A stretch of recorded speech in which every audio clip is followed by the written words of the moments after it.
Baik, pertama-tama saya mulai dengan menggambar dua sumbu, yaitu sumbu vertikal dan horizontal. Di sini P, sini Q.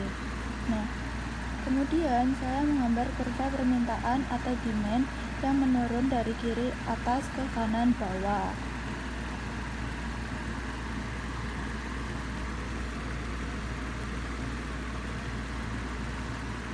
Ini mencerminkan hukum permintaan, semakin tinggi harga, semakin rendah permintaan konsumen.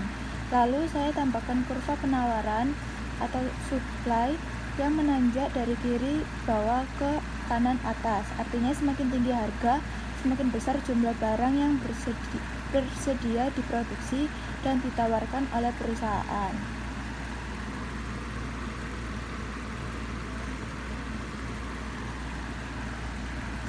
Nah, titik pertemuan antara kurva permintaan dan penawaran ini disebut titik keseimbangan. Maka saya beri label B. Namun, untuk menganalisis kondisi perusahaan, kita harus menambahkan elemen biaya dan pendapatan. Saya gambarkan kurva biaya total rata-rata atau ATC.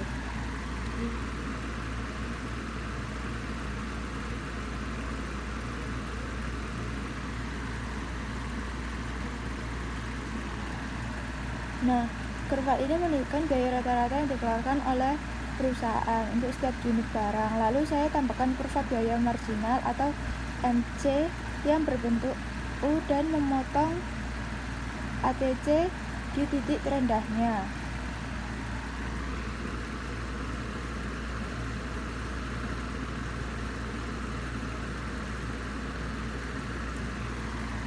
Karena PGAS beroperasi dalam pasar yang bersifat kompetitif, kurva pendapatan marginal MR dan harga saya gambarkan sebagai garis horizontal. MR P tetap karena perusahaan tidak bisa mengatur harga di pasar bebas. Ini MR dengan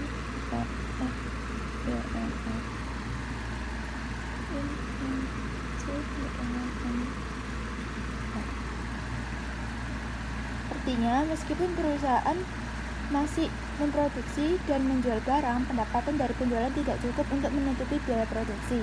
Perusahaan tetap beroperasi karena pendapatan masih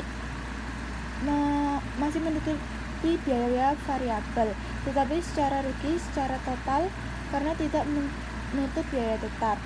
Area ini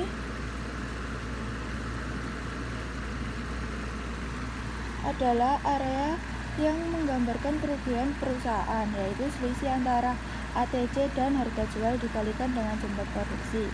Kerugian ini bukan karena penurunan efisiensi atau permintaan pasar, melainkan karena faktor eksternal, yaitu beban tambahan akibat kewajiban pajak yang dipersengketakan. Kesimpulannya, grafik ini menunjukkan bagaimana faktor eksternal seperti perpajakan dapat menggeser posisi perusahaan dari untung menjadi rugi meskipun harga pasar dan permintaan konsumen tetap.